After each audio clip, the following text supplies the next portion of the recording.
Assalamualaikum warahmatullahi wabarakatuh. Alhamdulillahilladzi khalaqas samawati wal ardh wa ja'ala asy-syamsa diya'an wal qamara nuran wa qaddarahu manazila lita'lamu 'adada as-sinina wal hisab. Asyhadu an la ilaha illallah wahdahu la syarika lah wa asyhadu anna Muhammadan abdullahi wa rasuluh. Allahumma shalli wa sallim wa barik ala Muhammadin wa ala alihi wa sahbihi wa man tabi'ahum bi ihsanin ila yaumil amma ba'du. Fa ya ibadallah, usikum wa iyaya nafsi bi taqwallahi ta'ala wa ta'atihi faqad faza al-mu'minuna al-muttaqun. Wa qala Allah ta'ala fi kitabihi al-karim: wa ayatun lahum al-laylu naslahu minhu an-nahara fa idha hum mudlimun wash-shamsu tajri li mustaqarrin laha dhalika taqdirul azizil alim. Wal qamara qaddarnahu manazila hatta 'ada kal-'urjunil qadim. Wa asy-syamsu yanbaghi laha an tudrika al-qamara wa al-laylu sabiqun nahar wa kullun fi falakin yasbahun. Jemaah salat gerhana matahari yang semoga dirahmati Allah Subhanahu wa ta'ala.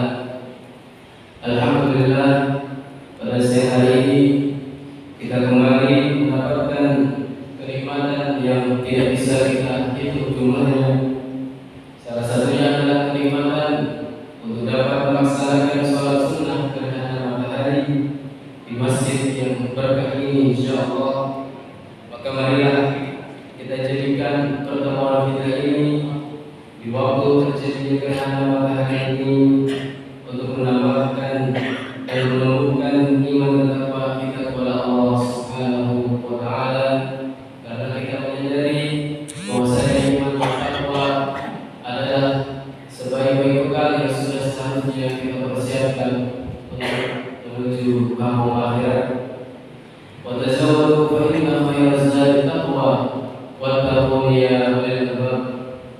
Berbekallah kalian karena sesungguhnya sebaik-baik bekal adalah ketakwaan. Wattaquni ya ulil albab, bertakwalah kepadaku wahai orang-orang yang memiliki akal sehat. Sidang jemaah salat gerhana matahari rahimahullah, marilah di kesempatan yang mulia ini kita panjatkan syukur kepada Allah Subhanahu wa ta'ala, yang mana Allah telah menjadikan kita hamba yang mampu menggunakan akal dan hatinya untuk memahami ciptaan Allah Subhanahu wa ta'ala, yang salah satu kebesaran Allah Subhanahu wa ta'ala adalah adanya fenomena gerhana pada siang hari ini. Menurut BMKG, gerhana matahari adalah peristiwa terhalangnya cahaya matahari oleh bulan sehingga tidak semuanya sampai bumi. Peristiwa yang merupakan salah satu akibat dinamisnya pergerakan posisi matahari, bumi dan bulan, dan ini hanya terjadi pada fase bulan baru dan dapat diprediksi sebelumnya. Adapun gerhana bulan adalah peristiwa ketika terhalanginya cahaya matahari oleh bumi sehingga tidak semuanya sampai bulan, dan selalu terjadi pada saat fase purnama. Pada tahun 2023 ini diprediksi akan terjadi setidaknya 4 kali gerhana. Yang pertama adalah pada hari gerhana bulan penumbra akan terjadi pada 5 atau 6 Mei, yang itu juga bisa diamati dari Indonesia. Yang ketiga, gerhana matahari cincin pada 14 Oktober 2023 yang tidak dapat diamati dari Indonesia.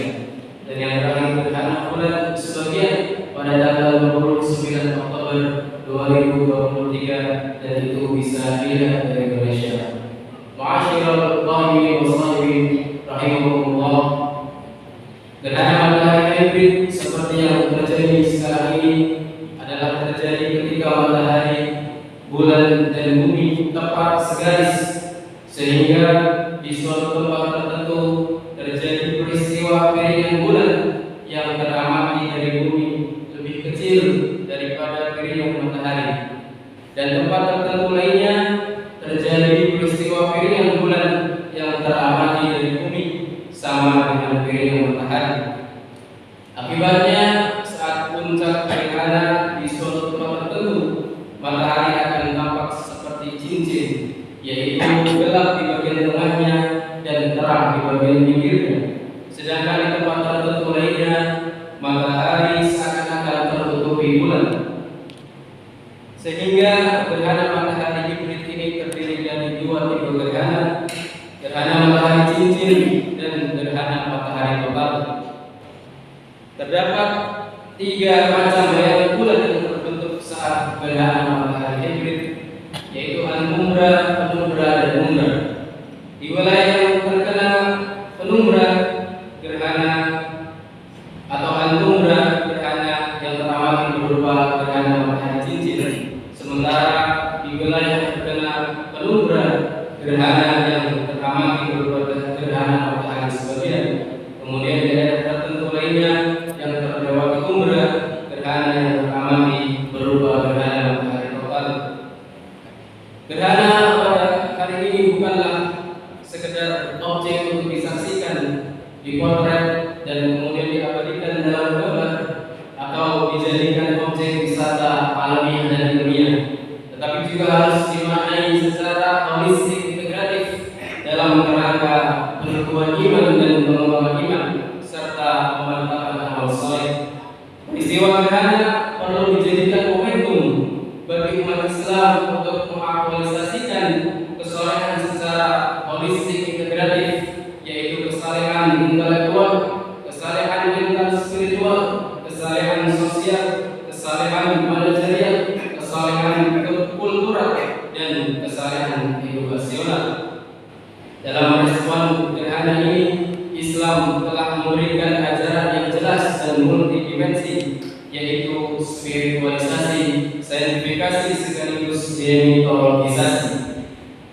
Pada masa Nabi Muhammad SAW, gerhana matahari pernah terjadi setidaknya 3 kali, sedangkan gerhana bulan terjadi 5 kali.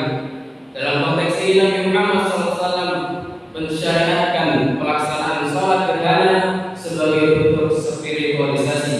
Artinya, gerhana dimaknai sebagai sarana dan media untuk mendekatkan diri, untuk bertakarub kepada Allah Subhanahu wa Ta'ala melalui ibadah sholat khusus. Ini merupakan sholat sunnah 2 rakaat dengan 4 kali membaca surat Al-Fatihah dan surat atau ayat yang panjang, 4 kali rukuk yang lama, 4 kali sujud, berzikir, berdoa, dan bersedekah. Ma'asyiral qaimin wa shaimin rahimakumullah. Peristiwa gerhana bagi sebagian masyarakat kerap dikaitkan dengan mitos-mitos tertentu yang telah beredar luas dari mulut ke mulut dan dipercaya oleh banyak orang.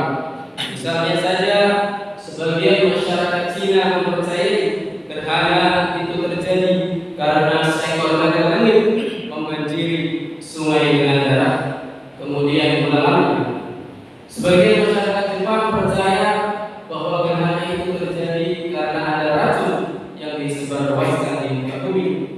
Maka agar air tidak terkontaminasi racun, orang-orang menutupi sumur-sumur mereka.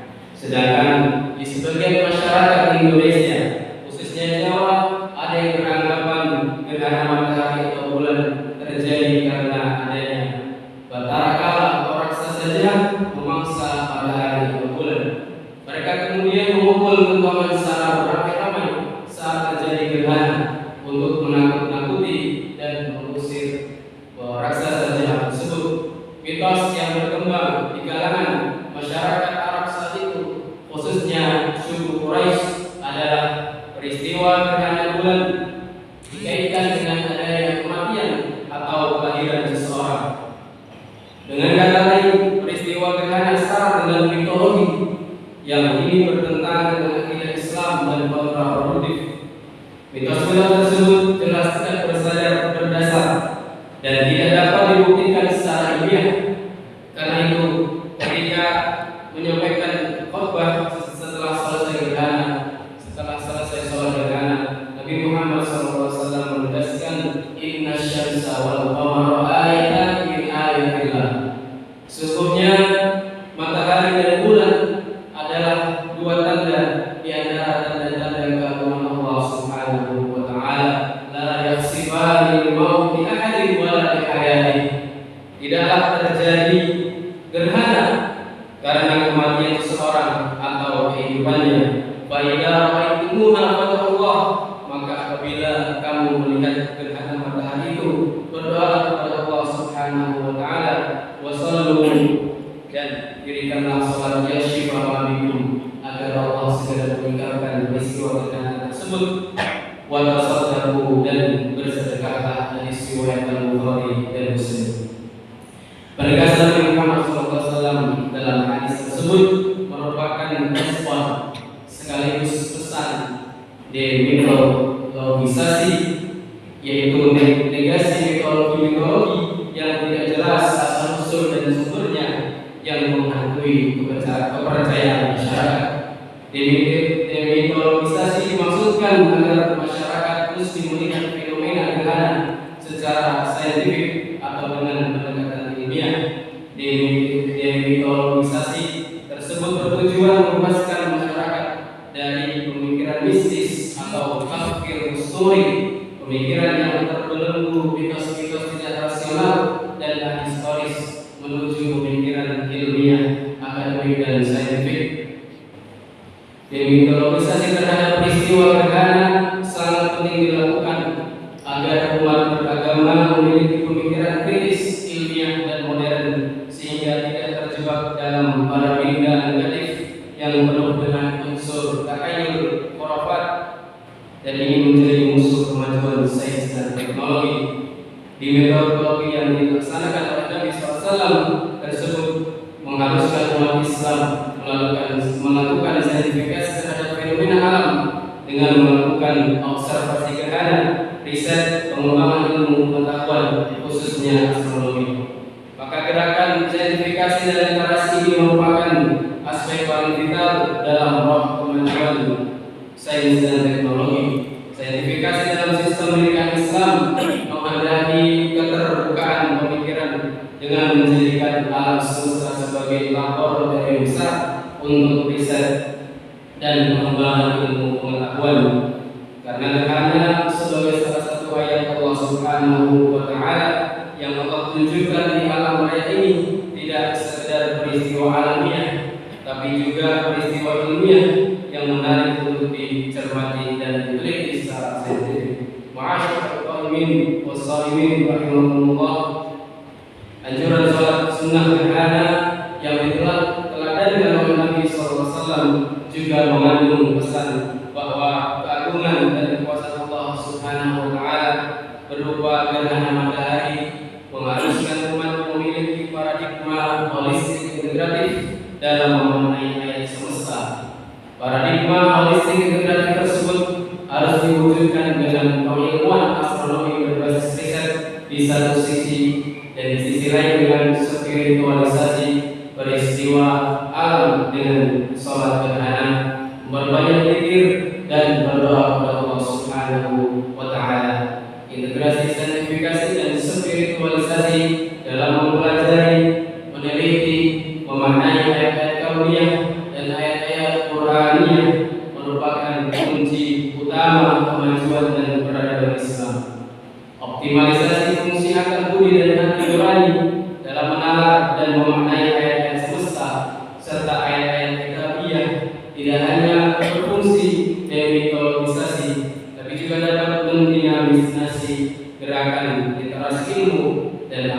stabilisasi spiritualitas umat serta bangsa. Saintifikasi dan spiritualisasi kehidupan, pendidikan, keilmuan, dan pembangunan peradaban merupakan keniscayaan apabila umat dan bangsa ini memiliki komitmen yang kuat dan perjuangan yang hebat demi masa depan berkewajiban, bermartabat, adil dan makmur, sejahtera lahir dan batin, bahagia dunia dan akhirat. Untuk itu, untuk mengakhiri khutbah salat gerhana matahari pada siang hari ini, marilah kita dengan khusyuk menengadahkan kedua tangan kita untuk berdoa kepada Allah Subhanahu wa Ta'ala. Bersamaan dengan peristiwa alam yang jarang terjadi ini, mari kita merendahkan diri di hadapan Allah Subhanahu wa Ta'ala, memohon seluas-luasnya ampunan untuk semua dosa-dosa kita, berharap bahwa salat gerhana yang kita lakukan ini diterima oleh Allah Subhanahu wa Ta'ala, dan kita meminta agar kita selalu diberikan taufik, hidayah, serta selalu menjadi hamba yang taat, ikhlas, dan berguna bagi agamanya. Alhamdulillahirabbil alamin. Hamdan yuwafi ni'amahu wa yukafi'u mazidah. Ya rabbana lakal hamdu kama yanbaghi li jalali wajhikal karim wa li sultan. Allahumma shalli ala Muhammad wa ala ali Muhammad kama shallaita ala Ibrahim wa ala ali Ibrahim, wa barik ala Muhammad wa ala ali Muhammad kama barakta ala Ibrahim wa ala ali Ibrahim innaka Hamidum Majid. Allahumma ighfir lil muslimin wal muslimat wal mu'minin wal mu'minat al ahya'i minhum wal amwat innaka sami'un qaribun mujibud da'wati ya qadiyal hajat. Rabbana innana sami'na munadi yunadi lil iman an aminu bi rabbikum fa amanna. Rabbana faghfir lana dhunubana wa kaffir 'anna sayyi'atina wa tawaffana ma'al abrar. Rabbana la tuzigh qulubana ba'da idh hadaytana wa hab lana min ladunka rahmatan innaka antal wahhab. Rabbana innaka jami'un nas li yawmin la rayba fihi innaka la tukhliful mi'ad. Rabbana la tu'akhidhna in nasina aw akhtana. Rabbana wa la tahmil 'alaina isran kama hamaltahu 'ala alladhina min qablina. Rabbana wa la tuhammilna ma la taqata lana bihi wa'fu 'anna waghfir lana warhamna anta maulana fansurna 'ala al-qawmil kafirin. Rabbana taqabbal minna salatana wa siyamana wa da'awatina